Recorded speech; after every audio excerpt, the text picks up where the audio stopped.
guys, hari ini kita berjumpa lagi dengan saya Lili Subagio. Materi pelajaran kita hari ini adalah peluang. Tapi sebelum kita mulai, jangan lupa subscribe dan bunyikan lonceng. Oke? Baiklah, kita mulai pelajaran kita hari ini, yaitu tentang peluang. Perhatikan peta konsepnya. Jadi peluang itu mempelajari tentang kaidah pencacahan dan hitung peluang. Kita mulai di kaidah pencacahan.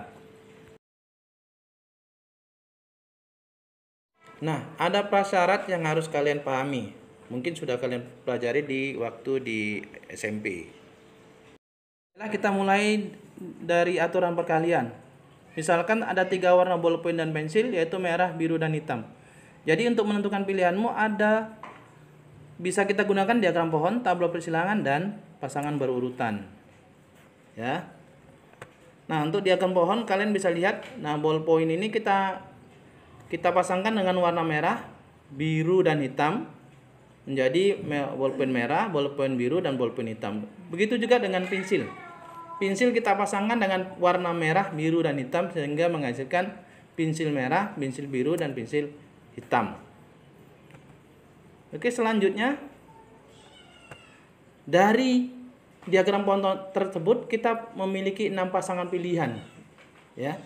Sekarang untuk tabel persilangan. Kita bisa buat dengan bentuk tabel. Jadi ballpoint dan pensil kita pasangkan dengan ketiga warna sehingga menghasilkan 6 pasangan. Nah, sekarang kalau untuk pasangan berurutan, kalian bisa lihat di slide yang saya tampilkan. Jadi sama ya. Diperoleh 6 pasang pilihan yang dapat kalian lakukan. Nah, dari yang penjabaran tadi, banyak cara untuk mengisi N buah tempat secara keseluruhan dapat dirumuskan dengan C1 kali C2 kali C3 kali dan seterusnya Cn. Selanjutnya kita masuk ke permutasi. Sebelum masuk di permutasi, kalian harus paham dulu apa itu faktorial.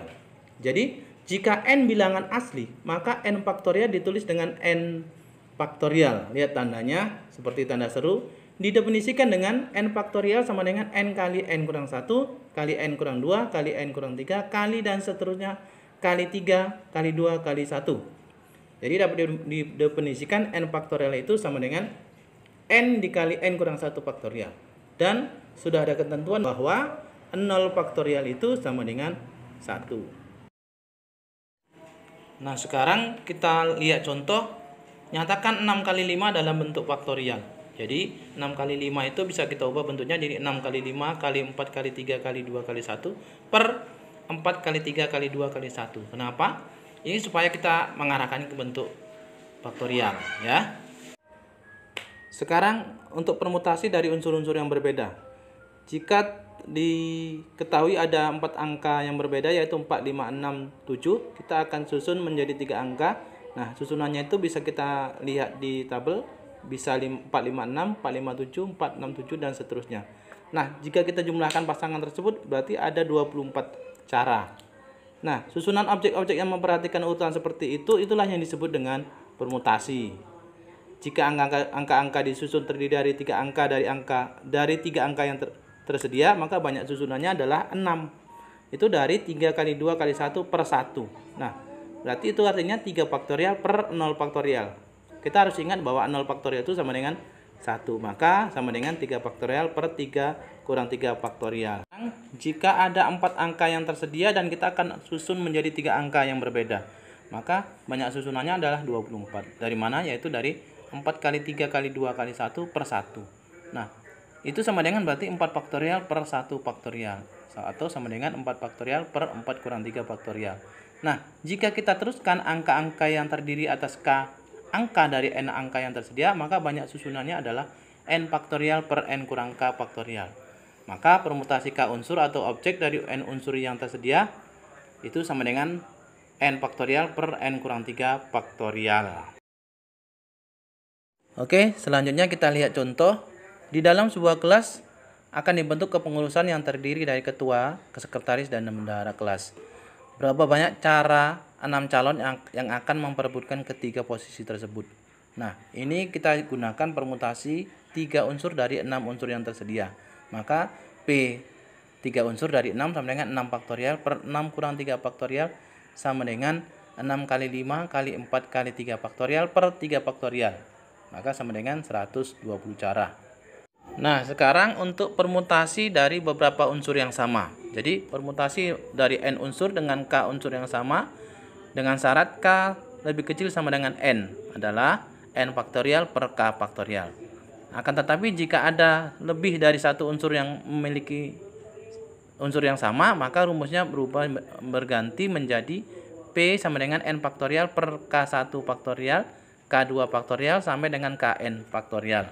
Sekarang kita masuk ke contoh. Misalnya terdapat 6 bendera dengan rincian sebagai berikut. Ada 2 bendera warna merah, 3 bendera warna putih, dan 1 bendera warna biru. Tentukan banyaknya susunan yang dapat dibuat untuk bendera tersebut. Nah, kita pakai unsur yang sama, maka rumusnya tadi N faktorial per K1 faktorial, K2 faktorial. Ada dua warna yang sama, yaitu merah dan putih. Maka susunannya sama dengan 6 kali 5 kali 4 kali 3 faktorial per 2 faktorial 3 faktorial. Hasilnya 60 susunan. Nah, sekarang untuk permutasi siklis. Misalkan terdapat N unsur yang berbeda disusun melingkar. Maka banyak susunan dapat ditentukan dengan permutasi siklis dengan aturan P siklis sama dengan N kurang 1 faktorial. Nah, sekarang kita masuk ke contoh. Ada 6 orang yang akan duduk di sebuah meja bundar. Pertanyaannya, berapa banyak cara mereka menempati kursi yang melingkar? Maka kita ikuti rumusnya, P siklis sama dengan 6 kurang 1 faktorial sama dengan 5 faktorial. 5 faktorial tadi berarti 5 kali 4 kali 3 kali 2 kali 1 sama dengan 120 cara. Sekarang kita masuk di kombinasi. Nah, kombinasi tidak memperhatikan urutan susunan, berbeda dengan permutasi yang memperhatikan susunan.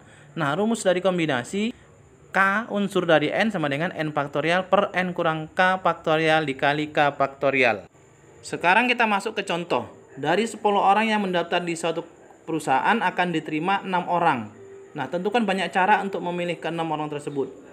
Nah, maka ini rumusnya C 6 unsur dari 10, maka hasilnya adalah 10 faktorial per 10 kurang 6 faktorial kali 6 faktorial. Hasilnya 10 faktorial per 4 faktorial kali 6 faktorial, jadinya 210 cara.